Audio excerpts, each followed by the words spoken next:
Now this is Firman. Like I said, this is the Costco's version. It's a T07573. The other big box stores have a T07571. Now, what's nice about the Costco's version is that they bought a ton of these things, and I see that on the inventory shelves they're from late 2021 to mid-year 2022. So they bought a ton of these units, and since inflation really hit in 2022 and 2023 after COVID and the economy reopened, we had the runaway inflation, while other big box stores had to increase their prices because of inflation. Since Costco pushes a ton of these things before the inflation, well, you can see Costco's pricing, the regular pricing, is a few $100s lower than even Lowe's or any other big box store. And then when you get it on sale, like I did, then it's just a no-brainer. So here's the Costco's version of the Firman Tri-Fuel. And we're hooking up for the first time. They do supply that if you need be, but it's kind of short. We got a long one that we purchased. We purchased a Shine Star 1/2 inch gas line, and it comes with a quick disconnect fitting, and also comes with 1/2 to 3/8 inch step down off of Amazon. And when you get one of these things, just make sure that it has the adapter, something like this that comes with it. You're going to need this because, let me just show you quickly. As it comes, you see the end of the hose here doesn't fit. So we have to do an adapter to step down from this size to that size. And that's where this little plug comes in handy. So you just screw this in. So it's a pretty good one now, so that it goes into the generator, and I'll show you that later. And then this is your choke. You want to put it on the start to initially start generator up. This one here is natural gas and then propane. So you change the internal regulator to switch between natural gas and propane. We use the natural gas, so we just keep it straight up. On this side, this is stop position. If we just use gasoline, we put it over here. And for natural gas and propane, you put the switch over here. Red light's on, you got 4 minutes to start it. This is where you connect your natural gas and propane line. This is the electric start button, so you hold this down until it starts, so 4 or 5 seconds. Circuit breakers, turn the generator on and off, and this is meter, which gives you volts, line hertz, and the number of hours you've been using it. And we'll be using 115, and we'll be using this guy here for a hookup. So that's about it. First thing you have to do is charge up the battery. This battery was about 1.5 years old, just sitting in the warehouse, so I charged up within 2 hours, so I know the battery is good. So we just clip this in place, so now the battery is connected. Next, we fill up the oil, and I'll do that in a second. I spoke to Firman regarding the oil. Most people says change it after the first hour, change it after 5 hours, but Firman says after 25 hours, and I questioned him on that. I says, hey, a lot of people say change it earlier, you got some little metal flakes in it and stuff like that, and Firman says, no, per their standards, 25 hours is good enough to make your first oil change on this thing. So you go by what the manufacturer says. They say it's good for 25 hours, so that's what we'll do. They says you don't have to sit there and overthink it too much. Okay, now when we had this house built, I had builder put a natural gas line out here already, and we have a quick disconnect fitting on our natural gas line to feed our natural gas grill. But this hose is too short, so we're gonna have to hook our hose into it, and we'll do that in a second, and then we'll fire this up. Now this is really the second time we're gonna fire it up. About a week ago, purged the air out of the generator, so now the generator has natural gas inside of it, so hopefully it'll start a little bit quicker. We still got air in the line because I don't keep the hose attached to the generator 24 hours a day, so it's going to take a couple of cranks again to try to get this thing purged out. We start off, I guess, with a choke, and then we just run it to start once it gets going. So we'll turn the choke on, so we make sure we get a full blast of natural gas in it, and then once it starts running, then we'll put it on we just disconnect the choke and just put it on the run position. Now sometimes if you can't start it with the choke on, then just put it on run position, because you probably got it all flooded out with natural gas and not enough air for combustion. So let's get this thing going. Okay, for now we have to disconnect this one here, so you just pull back the collar and just pull it out. We'll hook up our hose. And this is our hose right here. Take off the protective cap. Pull the collar back, stick this all the way in until it goes all the way in. So you got to give it a push. See it go all the way in, and then you just pull the collar over. That's it, leak free. Now we just run this back to the generator. Okay, next we take off the protective plug I have on there. So what's good about Firman is that they give you Teflon tape, and I wrapped it on here. It's just a precaution. You got to use the tape because there's a special tape for natural gas and a different one for water. But when you wrap it, 3 or 4 times, but make sure that you don't go over the threads, and because you don't want it going into the nozzle itself. So try to keep it back on the threads. Hopefully you got one thread exposed. That's a safety thing, but nothing too big to worry about. You just simply screw this thing in.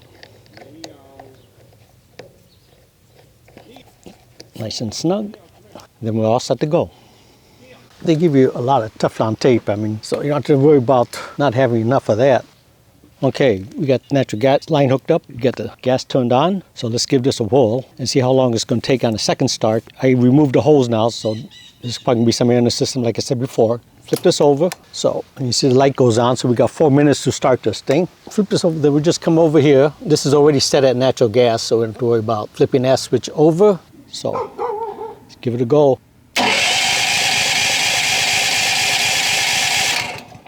They say the first time starting up a natural gas one takes a while. I heard a kick.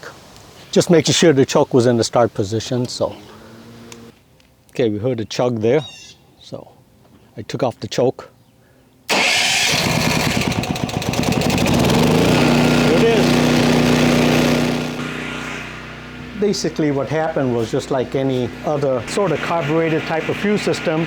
I could start smelling natural gas, so I know that it was flooded. So I just moved the choke lever over to run. Then it kicked right up, as you see. It only took 1 second after that. So I had to get the air out of the line and get it all primed up.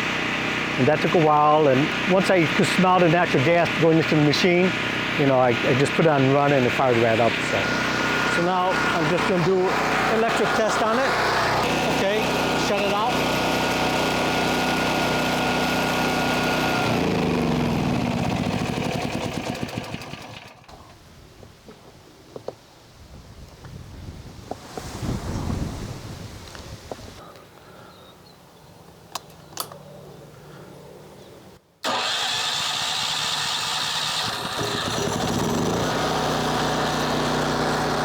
Okay, so we got the cable hooked up. Power is going to the cable, so we got power coming out.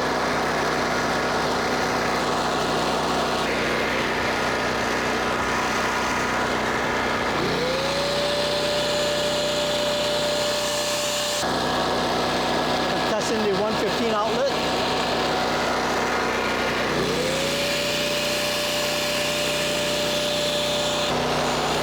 I'll turn off the vacuum. Turn the vacuum on again.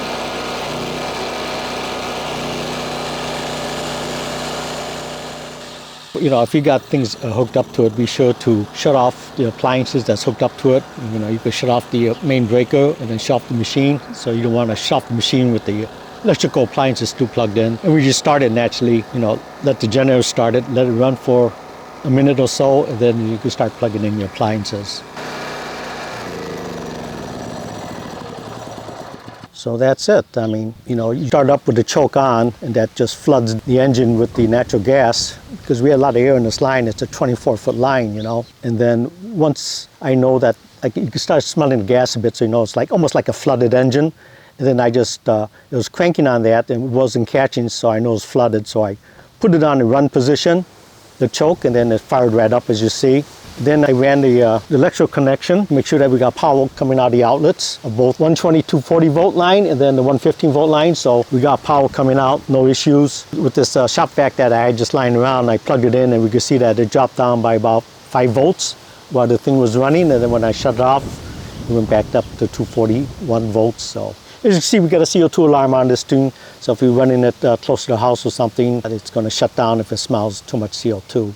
So this Firman working out pretty good so far. I'm not using any gasoline at all, so the tank is completely empty. I'm just going to use natural gas. Gasoline as a backup, or more or less I'm probably using propane as a backup. I got a couple tanks of propane from my pizza oven, so I can use that as a backup. I just want to quick start it and give it a test. But you got to run this thing probably once a month to make sure that everything's up to snuff. I'll keep the battery on a tender, and this way the battery will be fully charged. Now, one thing I want to bring out, I spoke to Firman about this. Since Costco had this in the warehouse for like a year and a half before I purchased it, I was kind of wondering about the battery. These are lead acid batteries, so if they go down to zero, you pretty much destroy the battery. Firman says, go ahead and charge it up, and if it don't start, take it to your auto parts supplier and have them test the battery.